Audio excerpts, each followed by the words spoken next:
때는 2012년 2월 11일 이 형사님들이 근무하던 보성경찰서 강력팀에 신고 전화가 하나 들어옵니다. 집에 아이가 죽어있다는 다급한 신고였습니다.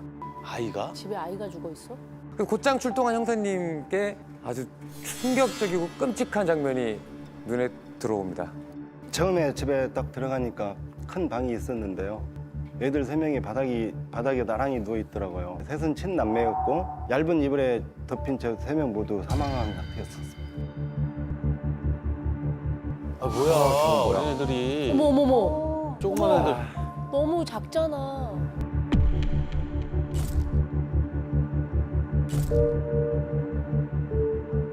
야 이건 뭐냐 이거? 사망을 하게 되면 네. 시신이 우리가 부패한다고 하잖아요. 네. 이게 부패는 피가 부패하는 거예요. 네. 예, 피가 부패하는 거기 때문에 저 정도 새카맣게 시신이 거의 미라화 되려면 네. 부패액이 무지하게 흘러나왔을 텐데 저걸 다 닦았던 얘기거든요. 그러면 사망한 거를 분명히 누군가 거기서 알고 있었다는 얘기가 돼요. 아 그렇구나. 신고 전화가 왔다고 했는데 혹시 누가 신고를 한 거죠, 그러면? 그게 이제 처음 신고한 사람은 아이들의 고모부였습니다. 에? 고모부. 근데 저희가 이제 집에 가서 놀란 건 애들 부모는 거기에 있었다는 거예요. 그러니까 있었어요. 아이들만 있는 게 아니었어요? 예. 아 부모 같이 있었다고요? 예, 예. 게다가 이제 최초 신고자라고 했던 그 고모부의 입에서 나온 얘기가 너무 충격적이었어요. 신고하기 한 보름 전쯤에 이게 설 명절이었습니다. 부부들이 애들을 데리고 꼭 명절 때마다 찾아봤거든요. 근데 이제 그 명절에는 딱히 이유도 없이 안 찾아온 거예요. 그리고 전화를 해서 목소리를 듣고 싶다고 바꿔달라고 해도 안 바꿔주고. 이게 이제 고모부가 이제 뭔가 이상하다. 그래서 이제 결국 그날 집으로 이제 찾아간 겁니다. 찾아갔는데 부모가 문을 안 열어줘요. 더 이상하다. 그래서 뒤로 돌아가가지고 창문을 뜯고 들어간 거예요. 고모부가. 고모부가. 뜯고 들어갔는데 아이들 3명이 다 죽어 있는 거죠. 정말 끔찍해 놀랬겠다. 그래서 신고가 된 겁니다. 그렇지, 일단 부모가 너무 이상하지 않습니까? 네. 일단 너무 이상한데? 이상한 걸 떠나서 아니 이상한 게 아니라 범인일 이거는 가능성이 큰 거죠. 그래서 이제 부모부터 긴급 체포를 했답니다. 아이들의 시신은 이제 바로 부검을 맡겼고요. 부검 결과를 확인해 보니까 3명 모두 위에서 거의 음식물이 나오진 않았습니다. 1차 부검 소견이 좌멸증후군, 속발성 쇼크로 인한 사망으로 나왔습니다. 자멸증후군이 뭐예요? 자멸증후군 이건 자멸증후군. 굉장히 심한 외상이 있어가지고 몸에서 생긴 이 독성 물질들이 이제 혈액을 파고들면서 혈액들이 부패가 되어가지고 결국은 이제 사망하게 되는 거예요. 거기다 위에 음식물이 없다고 하잖아요. 아예 지금 사망할 당시에 음식물 섭취가 없었다는 얘기입니다. 사망을 하면 위가 멈추어서 그 당시 음식이 들어있다면 남아있죠. 남아있어요. 애들이 아무것도 못 먹고 있는 상태에서 장시간 폭행과 폭력이 행사되었다 이런 의미로 이제 부검 결과를 해석하면 될 것 같습니다. 야 그럼 저희가 지금 대충 듣기로는 그러면 부모가 굶기고 구탈해서 사망에 이르기까지 이런 일이 벌어졌다는 거예요? 거의 지금 그건 확실한 것 같은데요. 네, 처음에 이제 부모가 폭행을 했다고 자백은 했거든요. 훈육 차원에서 조금 때렸다 이런 정도 진술을 했습니다. 그리고 애가 그렇게 사망할 정도로 때렸다면 그건 폭행이죠, 폭행. 네, 저희가 집을 압수수색했을 때 폭행 도구로 보이는 물건들이 나왔는데요. 막대기, 파리채, 반으로 자른 가죽 허리띠도 발견이 됐고요. 스타킹도 발견이 됐습니다. 어머. 부모가 애들을 어떻게 때렸는지 다 얘기를 했는데요. 일단 애들을 속옷만 입히고 식탁에 눕힌 채로 스타킹은 손발을 묶고 아이들을 저항하지 못하게 누르고 이런 걸로 등과 허리, 다리 등을 때렸다고 하더라고요. 아니 그 조그만 아이들은 세상에 이게 무슨 일이야.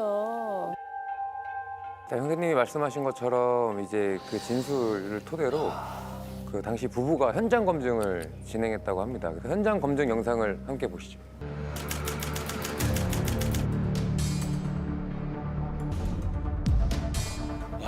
아이들 3명을?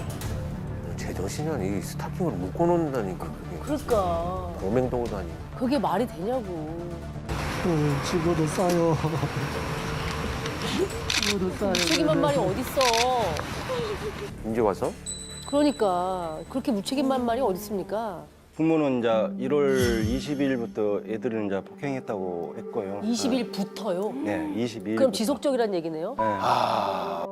처음에 이제 둘째하고 셋째 엉덩이를 한 10여 차례 때리고 그 다음 날 이제 1월 23일 날 첫째와 둘째, 셋째를 순서대로 39대씩. 39대요?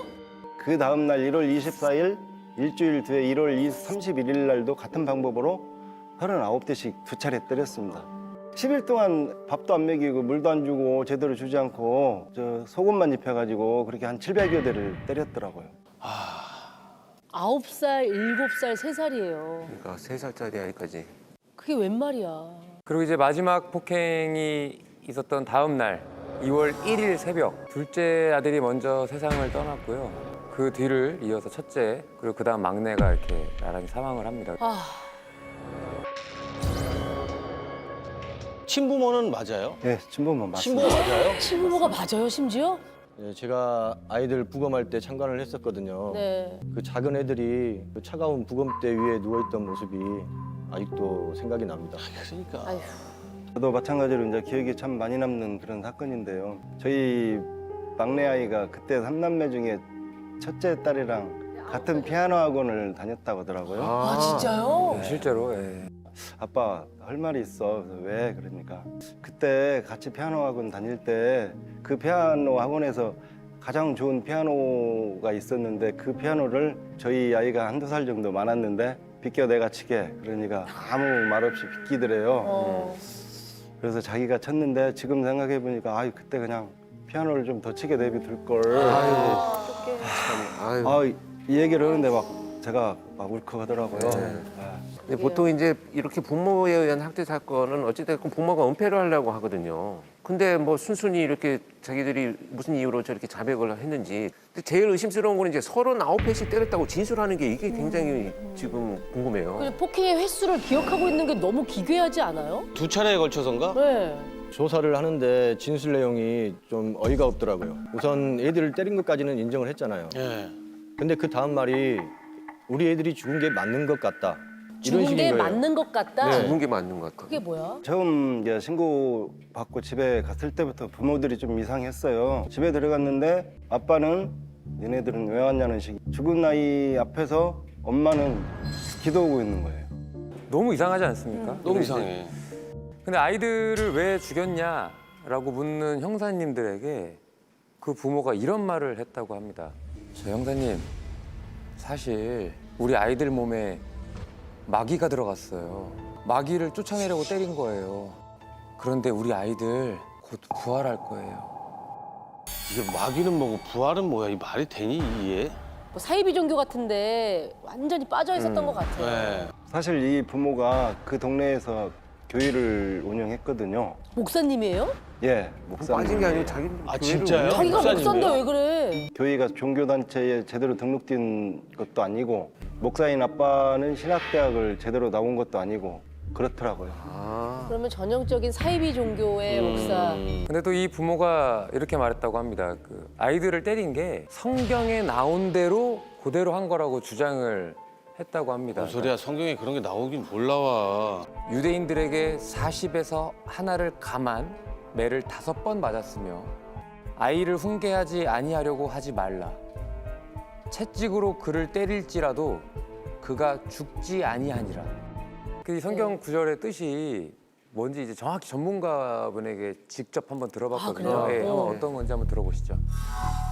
고린도후서 11장 24절에 유대인들에게 40법에서 하나 감한 매를 5번이나 맞았으며 라고 하는 것에 그러니까 이 말씀은 사도 바울이 유대인들에게 억울하게 태형을 받은 것을 말하는 구절이지 그건 자녀들을 훈계하는 거하고 전혀 상관없는 것이고 성경의 말씀을 그렇게 이상하게 너무 문자적으로 생각해서 아이들을 39대까지는 때릴 수 있다라고 생각하는 것은 성경의 전체적인 뜻을 무시한 게 되는 거죠. 맞아요. 그 어느 종교를 다 갖다 놔도 이렇게 때리라는 게 그럼요. 말씀이죠. 말이 없어요. 그럼요. 말이 안 되죠. 잘못된 믿음에 빠진다는 게 정말 이렇게 무서운 거라고 생각합니다. 예, 네. 무서워요. 근데 이제 푹 빠질 만한 계기가 있더라고요. 목사가 옛날에 몸이 좀 안 좋았었나 봐요. 강직성 척추 측만증이라고 등뼈가 굳는 병인데 네. 그것 때문에 고생을 많이 했대요. 그때 이제 그 교회를 다니기 시작했는데 몸도 많이 좋아졌다 그래요. 그때부터 이제 그 교회에 완전히 이제 심취해서 살다가 결국 교회를 차리고 자신이 이제 목사가 되는 거죠. 아, 이제 무슨 뭐 식당 개업하냐고 자기가 그렇죠. 하고 싶으면 뭐 교회 열고 이게 말이 되냐고 이게 지금 장난하는 것도 아니고 말이 안 되는 거지. 잘못된 믿음을 가진 부모 때문에 아이들이 그렇게 사망한 사건이니까 이렇게 지금 사건이 어떻게 잘 종결이 됐나요? 저희도 이때까지만 해도 이제 사건이 다 해결된 줄 알았거든요. 예. 끝날 때까지 끝난 게 아니더라고요. 뒤에 뭐가 있어요? 반전이 또 있구나. 주변 사람들 말이 하나같이 부모가 도무지 그럴 사람들이 아니라고 하는 거예요. 예. 학대는커녕 그 일이 벌어지기 전까지는 애들 너무 예뻐했고요. 담임 선생님도 애들한테서 어떤 폭행이나 학대의 흔적 이런 것도 전혀 발견할 적도 네. 없었다고 했고요. 그러니까 폭행 전후로 뭔가 계기가 있었을 것이다라는 걸 음. 캐치를 하셨다는 얘긴데. 맞습니다. 그래서 이때 누구도 상상하지 못한 엄청난 반전이 이제 시작됩니다. 저희가 그 부부를 다시 추궁했는데요. 목사 부인 엄마가 네. 이상한 얘기를 하기 시작한 거예요. 이상한 얘기요? 무슨 얘기요? 네. 그 여자가 시키는 대로 한 거예요. 그 여자가 아이들을 때리라고 시켰어요. 정여인이라는 사람이 이제 애들을 때리라고 이렇게 시켰다는 거예요.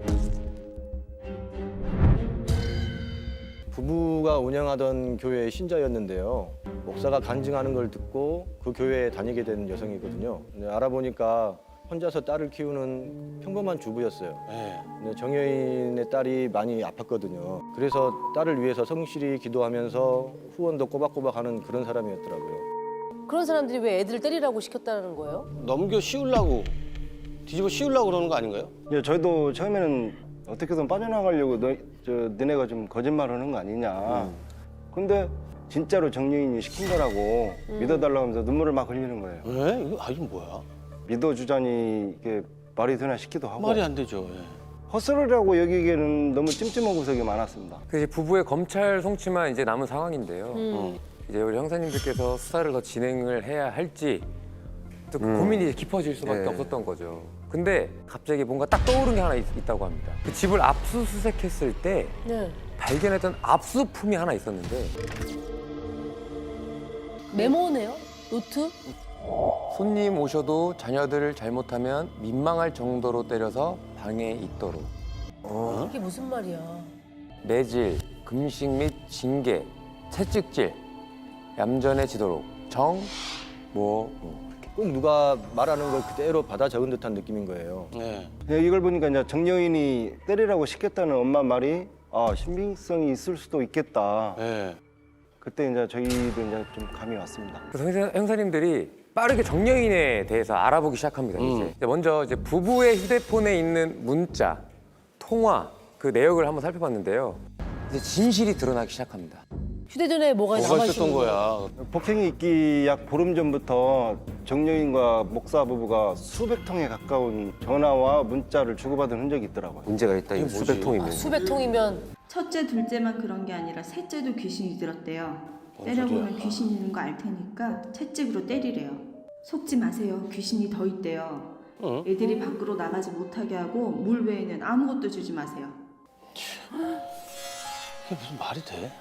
아이들 몸속에 귀신이 많이 있으니 더 때리세요. 오늘은 2번 때려야 한다고 했어요. 오늘은 물도 주지 마세요. 미쳤나 봐. 엄마 말대로 모든 게 정여인의 입에서 나온 거였습니다.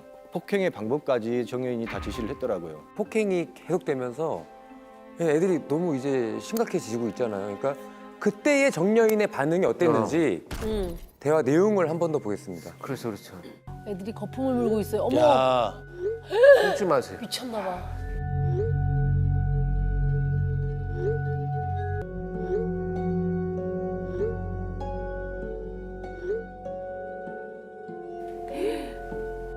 야, 이 아이들이 거품을 먹고 방으로 기어갈 정도로 때리면 얼마나 때는 거야? 이 미친 것도 아니야 이거. 아니, 그러니까 이게 저는 이 내용에 아이들이 어떤 상황이었을지 그리고 아이들이 어떤 심정이었을지가 너무 고스란히 느껴지니까 그게 너무 힘드네요, 진짜. 기어서 방으로 갔는데 그걸 더 때리라고 지시를 했다고 하니까 근데 이걸 다 정말 시키는 대로 했다라는 게 정말 너무 안 믿겨지거든요. 그러니까 저는 제일 궁금한 게 그 목사 부부하고 이 정여인에게 무슨 관계 때문에 아이들이 희생당한 게 아닌가라는 생각이 드는데 네. 대화 내용에서 중요한 것은 이 정여인의 말투예요. 자기도 누군가로부터 지시를 받아서 또 전달하는 형식으로 계속 지시를 하고 있잖아요. 마귀의 자식으로 보래요. 채찍으로 때리래요. 때리래요. 오늘은 2번 때려야 한다고 했어요. 목사 부부 말로는 정여인한테 지시를 내리는 또 다른 인물이 존재한다는 겁니다. 또 있어? 뭐야 이건? 근데 그게 바로 누구냐면요. 정여인의 딸입니다. 정여인의 딸이 아팠었다면서요. 아프다며. 그 정여인이 이제 목사 부부한테 이런 말을 했대요. 내 딸이 사실 하나님과 영적으로 통하는 아이다. 우리 딸이 방금 하나님 말씀을 들었는데 애들을 때리래요. 이렇게 말을 했다는 거죠. 그 정여인이 자기 딸을 신격화해서 신과 다이렉트 메시지를 나누는 사이인 것처럼 믿고 그걸 딸이 그렇게 얘기를 하니까 목사가 믿었다는 거잖아요. 이렇게 터무니없는 소리를 믿을 수가 있나 목사라는 분이? 정여인 딸이 아프다 그랬잖아요. 네. 목사 부부가 그 딸을 위해서 이제 기도해주러 정여인 집을 이제 자주 갔는데 정여인 딸이 이제 삐쩍 말라가지고 움직이지도 못하고 누워서 눈만 껌뻑껌뻑하고 있더래요. 근데 그 모습을 보니까 그래서 자기 옛날 모습과 같았다고 이렇게 하더라고요. 아까 무슨 병명이 있었다고 그랬는데 강직성 척추 측만증. 기도로 당신 딸의 병을 낫게 해줄게요. 이렇게 말을 하는 거예요. 딸이 낫지 않으니까 정여인이 이제 화가 났을 거 아니에요? 화가 나가지고 너희들 죄 때문에 우리 딸이 낫지 않는 거다. 그걸 들은 목사 부부가 정여인에게 죄책감을 좀 가졌고 그때부터 이제 정여인이 하는 말이라면 다 믿기 시작한 것 같더라고요. 정상적인 그 교회와 목사가 아니잖아요. 이런 폐쇄된 집단 안에서는 자신들이 인정받기 위해서 뭐라도 해내야 된다라고 이런 심리적 압박감도 굉장히 컸을 것 같아요. 그러다 보니까 이제 정상적인 사고 판단 체계가 이제 점점 무너지지 않았나. 이게 전형적인 가스라이팅. 그렇죠. 이게 소위 이제 자기 딸의 병이 낫지 않는 것은 너희들의 기도가 잘못됐다라는 것으로 가스라이팅을 계속 해가지고 죄책감을 느끼게 만들면서 교묘하게 포장을 한 것처럼 보여집니다. 어찌됐건 저는 참 대단한 게 우리 형사님들이 자백도 나오고 현장 검증까지 끝났으면 사건을 보통 이제 마무리하거든요. 네. 근데 그걸 끝까지 진실을 밝히려고 계속 탐문을 했다는 것이 정말 대단한 형사의 촉과 의지가 있지 않으면 안 되는 일이라고 생각합니다. 그럼 어떻게 바로 뭐 체포가 됐나요? 어떻게 됐나요? 체포영장 신청하면 되게 보통 뭐 영장 나오기까지 네, 하루 네, 이틀 정도 네. 시간이 걸리잖아요. 네. 혹시 도망갈지 모르니까 정여인 집 앞에서 저희가 이제 잠복을 했죠. 아, 그러다가 이제 다음 날 영장이 나오자마자 곧바로 이제 집에 가가지고 체포를 했고 그때 안 갔으면 진짜 큰일 날 뻔했어요. 나중에 왜요? 듣고 보니까 정여인이 다 정리해가지고 이렇게 도망갈 준비를 하고 있어요. 도주하려고? 예, 도주하려고. 그 정여인을 체포해서 경찰서로 이제 데리고 왔죠. 네. 데리고 와서 형사님들은 여러 증거들이 있었잖아요. 그런 걸 이렇게 들이밀면서 이제 추궁을 하기 시작합니다. 그때 정여인이 뭐라고 했는지 같이 한번 들어보시죠. 나 듣기 싫은데. 때리라고 한 건 맞는데 정말 죽을 줄은 몰랐죠. 정여인 정말 악질이네요. 맞아요. 진짜 와 막 아니 도대체 왜 그러는 거래요? 이해가 안 되는데. 네, 이제 목사 부부가 이제 기도를 해준다고 이제 아이들을 이제 데리고 그 집에 이제 자주 들락날락 했대요. 애들도 이제 딸한테는 이모라고 하고 정여인한테는 이모 엄마라고 하고. 근데 어느 날 애들이 우리 집은 깨끗한데 이모 집은 왜 더러워요? 이런 말을 했는가 봐요. 정여인이 이제 그걸 듣고 이제 기분이 나쁜 거야. 애들을 혼내주고 싶은 거지. 그래서 생각하는 게 애들한테 귀신이 씌었다. 아마 우리 모녀에 대해서 좋지 않게 생각할 거다. 니네 때려보면 귀신이 씌었는지 아닌지 알게 될 것이다. 이렇게 해서 이제 목사 부부가 애들을 때리기 시작합니다. 실제로 그 집에서 나온 아이들의 반성문이 하나 나왔거든요. 이모 아픈 게 무서웠다. 죽을 것 같다고 생각했다. 이모 엄마가 냄새 나는 것이 싫었다. 화장실에 휴지통이 없는 게 싫었다. 싱크대에서 물 틀어준 것이 싫었다. 이걸 언제 썼다는 거예요? 때리면서. 때리면서? 그러니까 목사 부부는 정말 때리니까 이게 우리 아이들이 그 정여인 그 집에 대한 그 반감이 있네 이렇게. 그러니까 우리 아이라면 이런 얘기 안 할 텐데 이 아이들 안에 있는 마귀가 하는 얘기다라고 생각을 했다라는 거잖아요. 맞습니다. 이런 거면 세상에 있는 아이들은 다 악마 씌운 거게. 아이들은 그럼요. 지저분하면 지저분하다고 더러우면 그럼요. 더럽다 냄새나면 냄새난다 얘기를 하는 아이 그게 아이인데 그 목사한테 들은 얘기인데요. 이게 이제 뭐 애들 계속 굶기고 때리는 와중에 애들이 아빠 나중에 치킨 먹을 수 있어 이렇게 얘기를 하더래요. 그래서 목사가 그래 나중에 치킨 시켜줄게 이렇게 약속했다는 거예요. 기분이 그 당시에 막 울컥해가지고 진짜 목사를 한번 때려버리고 싶더라고요. 진짜로. 그렇죠. 그 맞는 와중에도 끝까지 아빠를 신뢰한 거예요. 그렇지. 이 고통이 지나면 아빠가 뭔진 모르지만 뭘, 지금 화가 나 있지만 아빠가 화가 가라앉으면 우리는 치킨도 먹을 수 있고 밥도 먹을 수 있어라고 끝까지 아빠를 믿은 거죠. 폭행 지시가 있기 전부터 이미 정여인이 목사 부부한테 이런 말을 했었더라고요. 카드빚 2천만 원이 있는데 그 빚을 갚아야 우리 딸 병이 빨리 낫고 목사님 아이들한테도 좋을 것이다. 목사 부부 통장 내역을 확인해 보니까요. 정여인의 딸 명의 계좌로 1,000만 원을 보낸 기록이 나오더라고요. 악마다 악마. 아이들이 죽은 날짜가 2월 1일 새벽이라고 했잖아요. 그날 정여인이 이런 말을 했다고 합니다.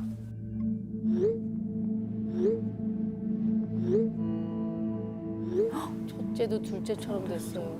아유. 죽은 거 아니야 지금? 미쳤네. 그렇죠. 첫째도 영혼을 둘째처럼 죽은 거 아니야? 그렇죠. 죽은 그 거야, 얘기잖아요. 근데 정여인은 그런 와중에도 돈을 요구했네. 땅 판 돈 달라고.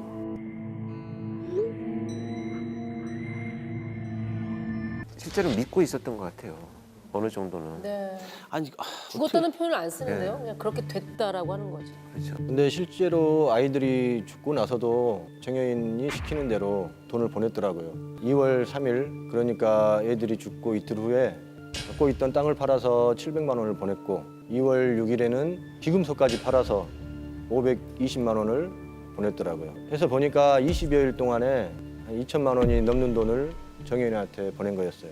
아무리 바보 멍청해도 이거를 진짜 정여인은 진짜 악마가 맞다. 왜냐면 자기 아픈 딸을 이용해서 이런 짓에서 가정을 파탄시키고 파탄내고 그 돈을 갈취하고 아이들을 3명의 아이를 죽게 만들어. 진짜 귀한 생명을.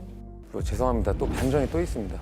정여인이 이제 검찰에 송치되고 이제 한참 후에 한 기자가 이제 이 사건 취재를 하기 위해서 아마 정여인 집에 방문을 했었는가 봐요.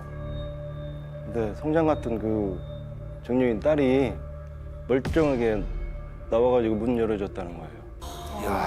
이게 진짜 얼마나 그런 짜고. 거구나. 아픈 것이 거짓말이었나? 이런 생각도 거짓말이죠. 거짓말이지. 이게. 누워 있었던 거지. 거짓말이죠. 누워 있었던 거지. 검찰 송치 전에 이 세 사람이 한 자리에 모아서 대질 신문을 했는데요. 목사 부부가 하라는 대로 하면 우리 애들 부활한다고 했지 않냐 이렇게 하면서 원망하면서 울고불고 그때 후회를 좀 하는 것 같더라고요. 그래서 결국 부부는 심신미약이 인정이 됐고요. 상해치사, 학대치사로 목사는 징역 7년, 그리고 그 엄마, 목사 부부의 엄마는 집행유예를 받았어요. 정여인 있지 않습니까? 정여인은 상해, 그리고 학대치사 교사죄, 사기죄, 징역 10년을 받았습니다. 10년 받아도 살아있잖아, 니네는. 사실은 이 목사 부부만 구속이 되고 이 사건은 그냥 부모가 잘못된 신앙으로 아이들을 그냥 사망에 이르게 한 사건으로 그냥 정리가 될 뻔한 걸 우리 형사님들이 그 증거품 가운데 메모를 기억해내시고 통장 내역을 또 밝혀내시고 네. 도주할 수 있는 정여인을 끝까지 추적해서 진실이 다 밝혀진 사건이라는 거. 한번 다시 한 번 더 너무 감사합니다. 아유, 대단하십니다. 네네. 정말. 네. 지금으로부터 8년 전입니다. 2015년 6월 20일 한 온라인 커뮤니티에 글이 하나 올라오게 되는데요. 이 글 때문에 대한민국이 발칵 뒤집힙니다. 너무나 기막히고 억울한 저의 살아온 이야기를 속죄하는 마음으로 고백합니다. 저는 40대로 10대의 두 아들의 엄마입니다. 저희 아들들은 친아빠한테 어렸을 때부터 저와 같이 집에서 윤락을 강요받으며 살았습니다. 아이들이 고스란히 당하는 걸 보면서 저는 스스로 죽을 각오를 했습니다. 저는 아이들의 손에 죽어도 행복합니다. 아이들의 진실이 밝혀질 수 있게 도와주세요. 이야, 이게 뭐야? 남편이 아이들과 아내를 성폭행했다. 그 윤락이라면은 이게 성매매 강제로. 성매매. 시켰던 얘기 아니에요? 이 글이 올라왔던 날로부터 9개월 전인 2014년 9월 박미애 형사님이 이 사건을 맡게 됩니다. 아 그럼 수사를 하고 있었던 시기인가요? 그렇죠. 아니 그러면 그 어머니는 9개월이 지나서 왜 저런 글을 올린 거죠? 그러니까 여기 처음에 어떻게 사건을 맡게 되신 거예요? 그 기자가 저를 찾아왔습니다. 자신이 충격적인 제보를 받고 취재를 해봤는데 아무래도 그 내용이 사실인 것 같다면서 수사를 좀 해달라고 하더라고요. 기자가 그 피해자들은 경찰에 신고를 안 하고 기자한테 제보를 했을까요? 그러니까 혹시 남편이 두려워서 신고를 못했던 건가? 그럴 수도 있죠. 예. 그럼 일단 기자는 그 취재를 어디까지 한 상황이었던 건가요? 그 아내와 자녀들이 그 어떤 피해를 당했는지 이제 알아본 상황이었고요. 그러니까 친부의 성폭행을 시작으로 해서 성매매, 집단 성관계, 마약, 체음제, 비디오 촬영 등 온갖 성범죄와 관련된 표현들이 정말 우르르 쏟아져 나왔습니다. 와, 이건 뭐 종합범죄네, 종합범죄. 진짜.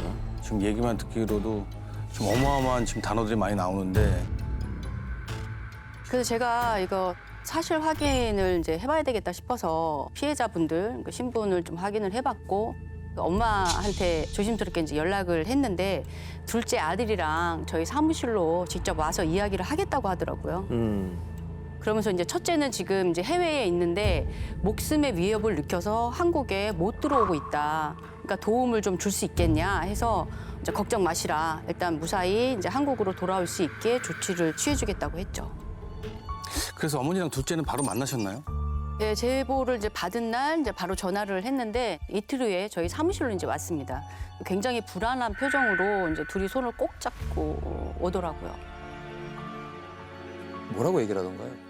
먼저 이제 엄마에게 이제 이야기를 들었는데 95년도에 결혼식을 치르자마자 남편이 이제 공부를 하고 싶다고 해서 이제 미국으로 갔는데 그때부터 이제 남편이 본색을 드러냈다고 했습니다.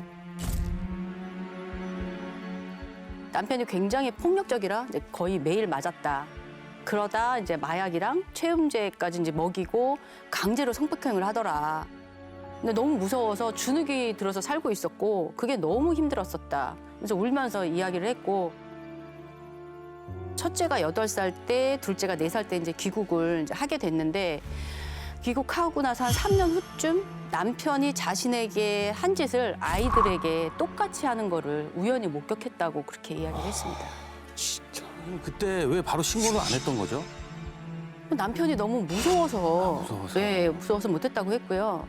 이제 견디다 못한 아내는 이제 그로부터 한 4년 후죠. 2013년도에 남편을 이제 가정폭력으로 신고를 했고, 남편이 이제 교도소에 있는 사이에 그 지옥 같은 곳에서 아이들을 데리고 몰래 빠져나왔다고 하더라고요. 네. 이혼 소송으로 다행히 양육권은 이제 가져올 수 있었고, 그렇지만 이제 남편이 찾을까봐 계속 숨어 살고 있었다고 했습니다. 불안하지. 둘째는 또 뭐라고 하던가요? 엄마가 목격했던 시기와는 조금 달리 이 아이는 5살 때부터 친부한테 성폭행을 당했다고 이제 그렇게 진술을 했습니다. 네, 형이랑 같이 당할 때도 있었다고 했고요. 참. 와, 이거 진짜 믿어지지가 않는다. 5살. 둘째 역시 이제 아버지가 무서워서 엄마한테 말을 못했다고 했고요. 근데 형제들 앞에서 고양이를 죽이고 토막을 내는 그런 모습을 보이면서 자기가 한 행동에 대해서 비밀을 하지 않으면 죽이겠다고 이제 협박까지 했다고 합니다. 출입국 기록도 이제 얘기한 것과 이제 맞아 떨어졌고요. 남편에게 성폭행 전과는 없었지만 가정폭력으로 인해서 폭행 전과가 있는 게 이제 확인이 됐죠. 그래서 일단 모자의 말을 믿고 첫째를 안전하게 데려오기 위해서 공안경찰대의 도움을 받아서 비행기에서 내리는 걸 바로 이제 인계해서 저희 사무실로 데리고 왔죠. 그럼 첫째 아들은 뭐라고 하던가요? 사실 둘째가 진술을 할 때만 해도 약간 진술의 신빙성이 좀 떨어진다고 생각을 했습니다. 보통 아동 성폭행의 경우에는 아이들이 이게 이제 나쁜 짓인지 인지도 못하도록 폭력의 그 단계가 서서히 진행이 되거든요, 점진적으로. 근데 행위가 너무 처음부터, 첫 단계부터 바로 강하게 당하는 겁니다. 근데 첫째가 아버지가 자신에게 그런 행동을 했을 때 그 표현이 그 상처가 찢어진 거에 레몬즙을 뿌린 것처럼 아팠다고 이야기를 하더라고요. 아유, 상처에 레몬즙을 뿌리는 것처럼 아팠다면 사실 이런 진술은 굉장히 디테일한 진술이잖아요. 어린아이들의 경우에는 거짓말이 아니고 이렇게 좀 만들어내 작화시켜서 이렇게 얘기하는 경우들이 간혹 있긴 해요. 네. 근데 이렇게 구체적인 진술은 안 나와요. 사실 쉽지는 않았거든요. 이게 이 사건의 이게 본격적인 시작이라고 보시면 됩니다. 네. 아, 그래요? 본격적 시작이에요. 네. 아, 너무 안쓰럽다. 근데 게다가 이제 세 사람은 성폭행을 당할 때 그 아버지가 동영상을 찍었다고 충격적인 진술도 했습니다. 그래서 저희는 반드시 수사가 필요한 사건이다 확신을 했고요. 피해가 어느 정도인지 확인해서 정말 합당한 처벌을 받게 해야 된다고 판단을 했죠. 아유, 그렇죠. 당시 남편의 거주지가 부산으로 확인이 되었습니다. 그래서 형사님은 곧바로 압수수색영장을 발부받아서 부산으로 향했습니다. 그런데 현장에 도착함과 동시에 우리 형사님의 머릿속이 복잡해집니다. 왜 뭐 현장이 어떻길래 그러죠? 아내의 말로는 남편이 몇십억대 그 재산가다. 그래서 이제 호화롭게 지내다가 이제 최근에 이제 가난한 목회자 행세를 하려고 부동산을 다 처리하고 지낸다. 살고 있는 집은 허름할지 모르겠지만 분명히 명품과 돈을 가득 쌓아두고 산다고 이렇게 진술을 했었거든요. 몇십억대 자산가였다고요? 근데 이제 막상 도착해 보니까요. 정말 작은 원룸에 살고 있더라고요. 게다가 이제 집에 가서 이제 배를 누르니까 누구세요 하고 남편이 문을 탁 여는데 남편의 행색이 목은 정말 이렇게 다 늘어진 티셔츠에 퀭한 얼굴에 머리는 막 까치집이고 바지는 무릎이 툭 튀어나온 그런 궁색한 어떤 행색이었고 방 안에는 보니까 침대 하나에 뭐 옷가지 몇 개. 저희가 부산에 내려가기 전에 이 남자의 재산 상태도 이제 파악을 하고 내려갔긴 했어요. 네. 근데 2013년 기준으로 해가지고 남편이 한 50억 정도의 그 건물을 여러 채 이제 소유를 했는데 결혼 생활 중에 상당 부분 처리가 됐다는 거를 확인을 했습니다. 또 다른 집이 있는 건 아닌 것 같아요. 저희가 이제 압수영장 집행하겠다고 하고 이제 들어갔고 아주 순순히 들어오라고 했습니다. 그러더니 아내가 거짓말을 하고 있다. 그래서 억울하다고 이야기를 하더라고요. 근데 그러기에는 아이들도 일관된 진술을 하고 있잖아요. 그러니까요. 그래서 그럼 그렇게 결백하다면 그럼 우리가 집안을 정말 샅샅이 다 보겠다 했더니 확인하라고 하더라고요. 네. 그래서 정말 구석구석 확인을 했는데 오래된 비디오 테이프가 쏟아져 나왔습니다. 그 양이 한 무려 42개가 됐고요. 비디오 테이프가? 그러면 아까 그 아이들이 이야기했던 그 영상을 찍었다고 그랬던 그거 테이프인가 봐요. 그런데요. 예. 영상을 확인하고 나서 뭔가 상황이 묘하게 흘러갑니다. 그냥 평범한 아이들의 성장 비디오였습니다. 가족이 함께 크리스마스 트리를 만들고 그다음에 여행 갔던 그런 내용이 있더라고요. 야, 이렇게까지 지금 위장을 한다고? 아까 전에 가정폭력 사실은 진짜라고 하시잖아요. 네. 그래서 가정폭력 전과에 대해서 물어보니까 실제로 아내를 때린 적은 있다고 하더라고요. 폭행을 한 적은 있다. 하지만 성폭행을 한 적은 없다. 약간 이런 느낌인데. 저도 당시 그 수사 내용을 확인했는데요. 종종 아내랑 의견 차이로 싸우면 화를 참지 못하고 폭행을 했었던 사실을 확인했습니다. 그 한국에 들어와서부터는 잘 살았는데 언제부턴가 이 아내가 자신을 의심하기 시작했다는 겁니다.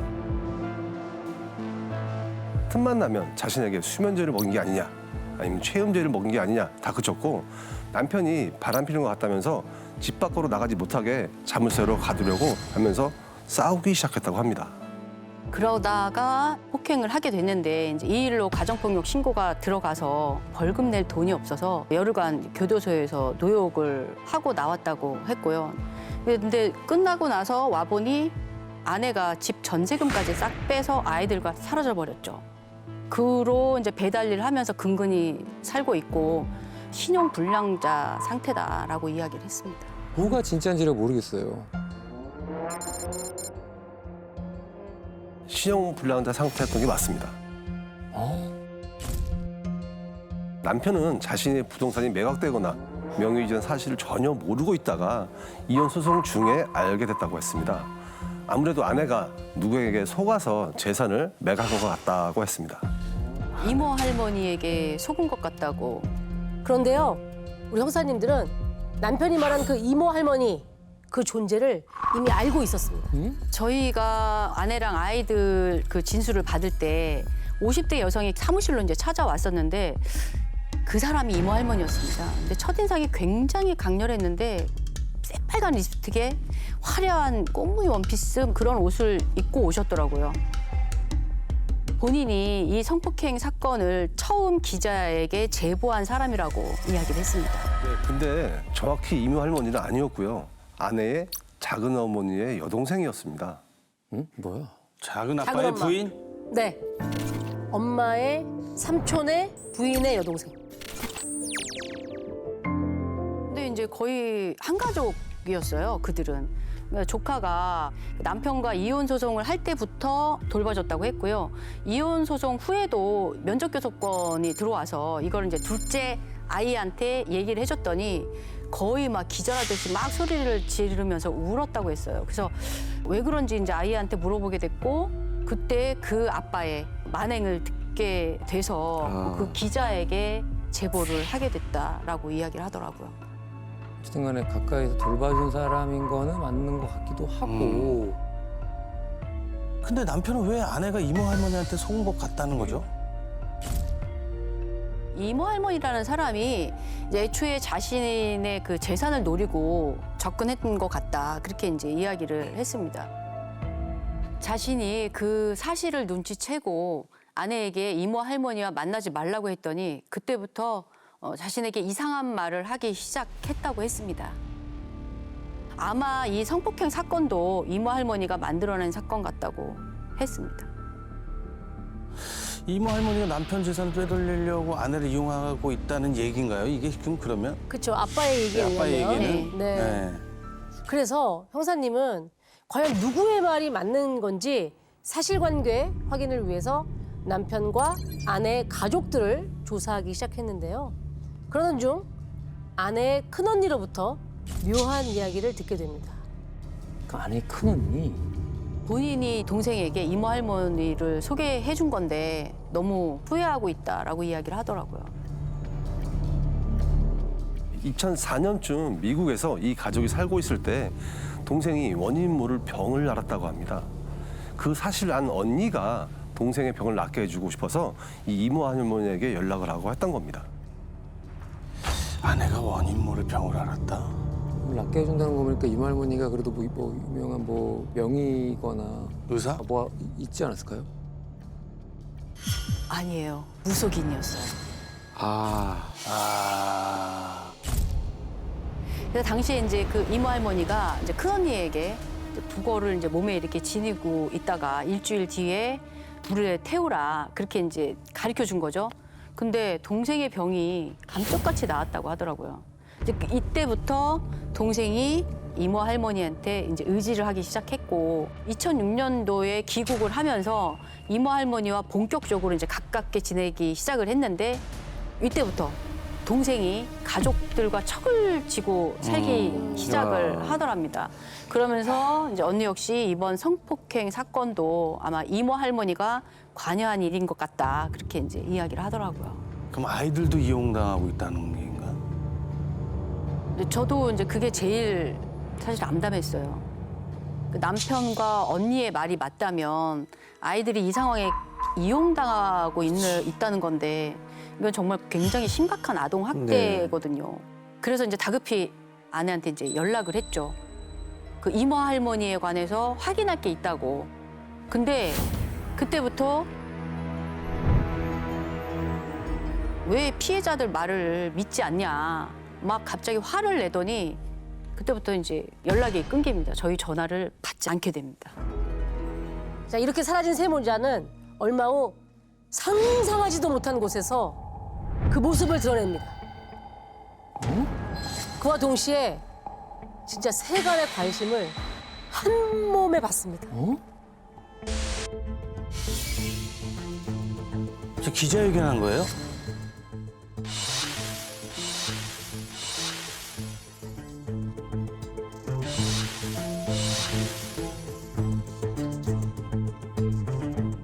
이거 경 교수님 그거잖아요. 이거 그거. 되게 그 사건의 지금 시작이 이렇게 엉망진창으로 시작이 된 거구나. 그 세모자 세모자 사건. 이거잖아요, 이거. 네. 네.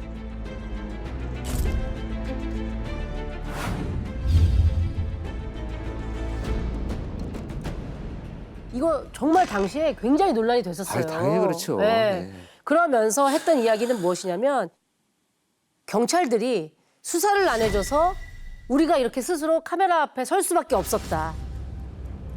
정말 나의 피해 사실을 이 기자회견을 통해서 널리 알릴 수밖에 없었다. 그리고 이 기자회견의 내용이 뉴스에 보도가 됐겠죠? 그 후로부터 경찰에 대한 질타가 쏟아지기 시작합니다. 네, 하지만 이제 저희는 어떤 상황에서도 피해자를 첫 번째로 생각을 해야 되기 때문에 언론의 대응을 못했던 거죠. 그렇죠. 당연히 그렇죠. 예, 경찰이 뭐 대꾸조차 없다면서 이제 막 전 국민들이 항의가 폭주를 했고, 근데 경찰이 피해자가 아닌 돈 많은 피의자 편에서 뭐 사건을 은폐하고 있다, 뭐 이런 이야기들도 했고요. 기자회견 후에 이제 아내한테서 전화가 오는데 저와 나눈 그 통화 내용을 편집을 해서 짜집기. 경찰이 제대로 된 수사를 안 하고 있는 정황이라면서 이제 그걸 인터넷에 올리기 시작합니다. 그래서 그것들이 이제 막 떠돌아다녔죠. 아, 이렇게 된 거였구나. 아니 와야지 수사를 하지. 기자회견 자료를 보면서 내가 정말 저 세모자를 도와야겠다라는 정의로운 마음으로 이게 옳은 일이라고 생각하고 하셨을 거예요. 정의로운 일이라고. 그때 조금이라도 나의 정의감 때문에 네. 그런 행동을 하셨던 분들은 이 사건은 그게 아니었대라고 하는 것만으로도 사실은 그때 잘못된 오류를 잡을 수 있는 거라고 생각을 하거든요. 네. 굉장히 맞는 말씀이에요.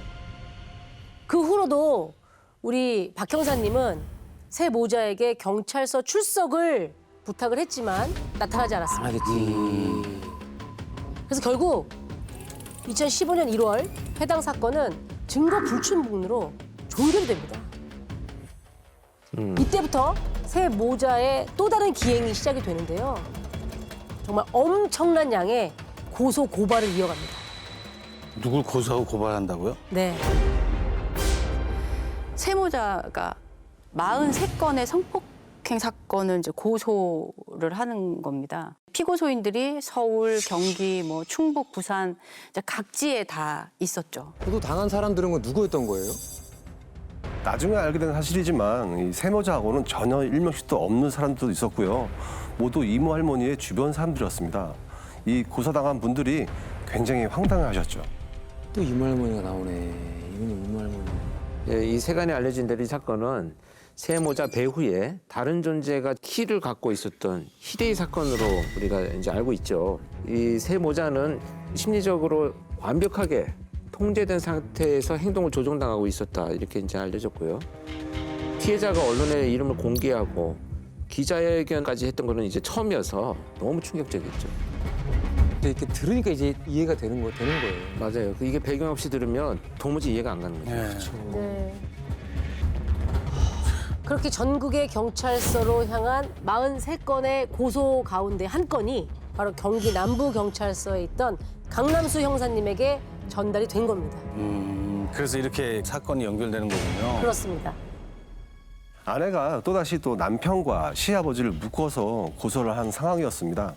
그때 또 고소만 해놓고 출석을 하지 않았고요. 4개월을 수사와 기다림을 반복하다가 불기소 송치를 하려고 문서를 작성하고 있었는데 5월에 44번째 고소장이 접수됐습니다. 이번에 또 누굴 고소한 건데요? 이번에는요. 아내의 친정 어머니와 아버지, 친오빠와 그 올케를 고소했습니다. 심지어 그 성폭행으로요? 네. 제가 그 서울에 살고 계시는 부모님을 만났을 때가 잊혀지지 않는데요. 따님이 어르신들을 성폭행으로 고소했습니다. 그래서 찾아왔습니다. 말을 했더니 어머니께서 제 손을 딱 잡으시면서 딸은 잘 있습니까? 다친 것은 없나요? 딸을 못 본 지 한 7, 8년 됐는데 어디서 어떻게 살았답니까? 하면서 이렇게 울먹이시더라고요. 결국 고소를 해놓고요. 경찰 출석은 하지 않았기 때문에 차례대로 불기소 송치가 되기 시작하는데요. 그 무렵 다시 한번 새 모자가 모습을 드러낸 게 제가 사건 시작 전에 읽어드렸던 글이었습니다. 그리고 얼마 뒤 또 영상이 올라옵니다. 저희들이 당한 성폭행과 성매매가 사실이라는 것을 증명하기 위해서 이렇게 저희들의 얼굴을 내놓고 국민들에게 말씀을 드립니다. 설탕이 저한테 성폭행을 당했고요. 다음번엔 사람들 데리고 와서 다 우리한테 성폭행하고 시켰습니다. 그래서 우리는 어쩔 수 없이 당하기만 했고요. 우리 3명 다 10년 동안 성폭행 당했고 10년 동안 지옥 같은 인생을 살았습니다.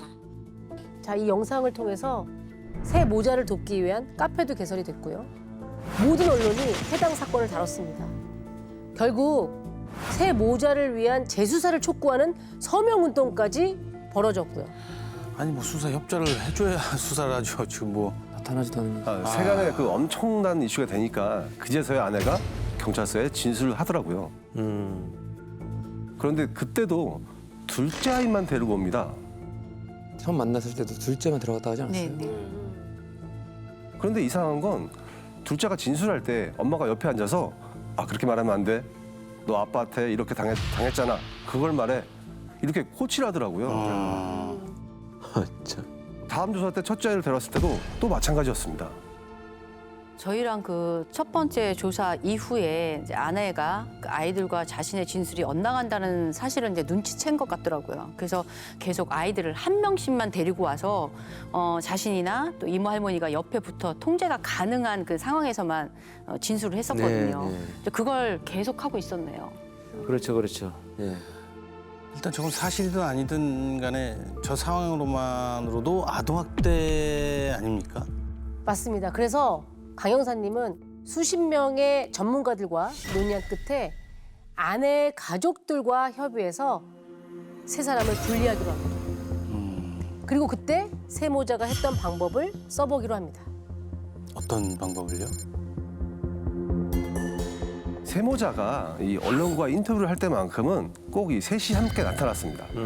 그래서 이 시사 프로그램에 연락을 해서 세모자를 동시에 인터뷰를 잡아달라고 요청을 했습니다. 그리고 그 자리에 제가 함께 갔었는데요. 그때 엄마가 저를 보자마자 아이들한테 소리쳤죠. 넘버 7이라고요. 어? 넘버 7요? 아, 이게 또 뭐지? 무슨 암호인가? 이거 뭔가 아무였던 것 같은데? 신호 같은데? 엄마가 그 넘버 7이라고 외치니까 아이들은 당황해서 갑자기 둘이서 영어로 대화를 나눴는데요. 알고 보니까 이모 할머니에게 대해서는 절대 얘기를 하면 안 된다는 암호였습니다. 저희는 그 혼란스러움 타서 이제 아내와 아이들을 분리하는 데 성공했고요. 강 형사님이 엄마를 일단 병원에 입원시키기 위해 구급차에 태워서 병원으로 이송하기 시작했는데 이때부터 아주 질긴 추격이 펼쳐집니다. 추격이라니? 네. 네. 엄마를 입원시키기 위해서 병원에 딱 도착했는데 순간 병원에 있는 모든 전화기가 울리기 시작하더라고요. 그때 저는 병원 전화기가 고장난 줄 알았습니다. 근데 실제 전화가 걸려왔던 거고 세모자를 응원하는 커뮤니티 사람들이더라고요. 엄마를 병원에 입원시키면 병원을 폭파시키겠다, 가만두지 않겠다 이런 협박 전화가 동시에 빗발쳤습니다. 와, 참 대단하다. 이 상황은 다른 병원으로 가도 마찬가지였고요. 일단 뭐 아무래도 오해를 할 수밖에 없는 상황이라 피해자들 생각해서 대응을 못 하셨던 거네요. 아, 이거. 근데 그 어떻게 알고 병원으로 옮겨도 그러니까요. 계속해서 그런 항의, 폭파시키겠다는 협박 그런 전화가 온 걸까요? 마치 저희에게 뭐 추적기라고 단 것처럼 도착하는 병원마다 전화기가 폭주해서 제가 혹시나 하고 그 세모자를 응원하는 온라인 카페에 들어가 봤습니다. 그랬더니 그 공지 글에 제 차 번호와 그 구급차의 차 번호가 실시간으로 딱 공개되고 있더라고요. 그 보고 다 같이 움직이는 거구나. 진짜. 예, 엄마를 이제 겨우 병원에 입원시킨 후에 이제 아이들과 분리 조치를 했는데요. 저희가 경찰에서 조치하는 응급 입원의 경우에는 72시간 후에 이제 의사의 조치에 의해서 퇴원 조치가 될 수 있습니다. 그렇죠. 그래서 저희가 3일 안에 아내를 아동 학대와 무고죄로 체포영장을 신청하고요. 아이들에 대한 접근 금지를 신청했습니다. 예. 예. 근데 지금 이 사건 보면 뒤에서 다 조종하고 있는 이모 할머니. 이모 할머니가 배우 아닙니까? 이모 할머니에 대한 대대적인 조사가 펼쳐집니다. 일단은 남편의 재산이 어디로 흘러갔는지 확인을 했는데요. 50억 상당의 부동산 중 20억 상당의 토지가 남편에서 아내로 명의가 바뀐 뒤에 곧바로 매각이 된 게 드러납니다. 그래서 저희가 일단 그 땅을 사신 분에게 찾아갔더니 당시에 그 아내가 땅의 부지 20억을 현금을 달라고 요청했다고 합니다. 그래서 그 매입하시는 분이 현금은 안 되고 수표로 주겠다라고 하니까 아내가 수표로 받아갔다고 하는 겁니다. 그래서 저희가 그 수표를 추적했더니 해당 수표는 강남에 있는 오피스텔을 구매하는 데 사용했고요. 근데 그 오피스텔 명의가 바로 그 이모 할머니의 자식들의 소유였습니다. 남편 앞으로 되어 있던 아파트 두 채 중에 한 채는 이모 할머니, 한 채는 이모 할머니의 지인으로 이제 바뀌었고요. 또 주택은 이모 할머니, 임야는 또 이모 할머니의 또 다른 지인으로 모두 그 명의가 바뀌어져 있었습니다. 그 이모 할머니에게 재산을 넘긴 당시에는요. 부동산 가치가 한 50억에서 60억 정도였는데요. 제가 조사를 한 시점에서 시가를 확인해 보니까 한 200억 정도가 넘는 상황이었습니다. 어마어마하네요. 그래서 어떻게 바로 체포를 하셨나요? 자, 형사님은 이모 할머니의 주소지인 한남동으로 찾아갑니다. 그리고 일단 압수수색을 진행을 합니다. 그런데 그 이모 할머니라는 사람이 참 특이한 점을 갖고 있었어요. 투지폰부터 스마트폰까지 그동안 자신이 썼던 핸드폰 전부를 갖고 있는 데다가 본인이 그간 나누었던 그 통화의 내용을 모두 녹음하는 습관이 있었다고 합니다. 휴대전화 보관에 통화까지 녹음을 해요? 네. 예, 통화한 파일만 1,400여 개가 넘었습니다. 보통 통화 한 번에 2~3시간은 기본으로 했더라고요. 저희가 중요한 파일만 골라내서 속기사한테 맡겼는데요. 그 비용만 한 1,500만 원 정도가 나왔을 정도입니다. 말을 얼마나 많이 네. 했으면 숙기사분이. 그렇죠. 참 엄청나다 정말. 근데 그때 대부분의 그 이모 할머니의 전화를 걸던 그런 상황이 있었는데요. 꼭 이 새벽에 전화했습니다. 그러니까 전화를 받는 사람들은 다 비몽사몽 상태였고요. 이 이모 할머니 목소리만 또랑또랑한 겁니다. 이 세모자의 엄마한테도요. 아무나 이름 얘기지 말고 애들이고 어린이고 촌수고 뭐 따지지 말고 무조건 약으로 성공했다고 해. 이렇게 막 종용하더라고요. 그리고 저희 형사들까지도 우리 편을 만들어 한다면서 무조건 가면 울라고 얘기를 하더라고요. 참, 야, 정말 기가 찬다. 이거가 전형적으로 가스라이팅을 할 때 이 새벽 시간대에 활용하는 게 제일 많아요. 그러니까 약간 저도 머리를 쓴 게 상대방이 몽롱할 때 세뇌를 시킨 거네요. 그렇지. 재판 결과는 어떻게 나왔습니까?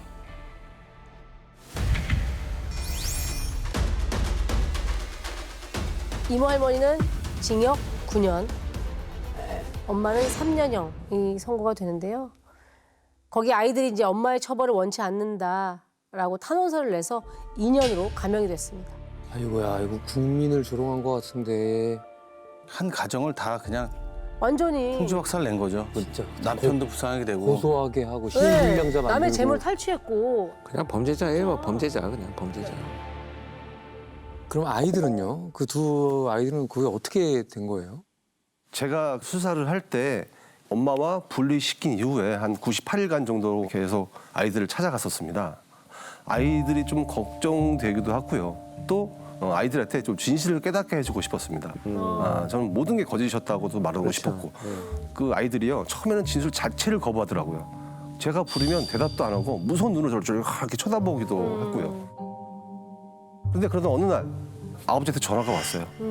그래서 제가 예 아버님 하고 전화를 받으니까 둘째가 밝은 목소리로 저한테 형사님 안녕하세요 저예요 그러는 거예요. 그렇게 경계하고 아직 뭐가 진실인지 모르는 아이가 어떻게 이게 달라진 거죠? 아버지가 그동안 꾸준히 아이들을 찾아갔더라고요. 얼마 전에는 아빠랑 캠핑을 2번이나 다녀왔다고 하는 겁니다. 그러면서 둘째가 저에게 딱 그러더라고요. 이제 저희가 모든 걸 다 얘기해드리겠다. 빨리 오세요. 막 그러더라고 전화상으로. 그래서 저희가 이제 아동보호 전문기관과 녹화 준비까지 해서 빠르게 아이들이 있는 곳으로 달려갔습니다. 와, 정말 다행입니다. 아이들이 뭐래요? 그 진술을 이제 좀 제대로 얘기해요? 예, 아버지에게 성폭행을 당한 적이 없었는데 자꾸만 이모 할머니가 아이들은 그런 적이 없다고 하면 기억 안 나면 아빠한테 가야 되노? 라고 했다고 합니다. 어머니와 떨어지기 싫었던 아이들은 거짓 기억을 이모 할머니로부터 계속 주입을 당했다고 했습니다. 야, 뭘 하겠어. 시키면 그렇게 하지. 어른이 시킨 대로. 이 박형사님이 그러셨잖아요. 이모 할머니가 이혼 후에 세모자를 돌봐줬다고요. 네. 근데 사실은 달랐습니다. 이모 할머니가 어느 날은 이 대파 한 박스를 보내주면서 이거 팔아서 생활비를 쓰라고 했답니다. 그래서 이 아이들은요 재래시장 가서 쪼그려 앉아서 판 적도 있다고 합니다.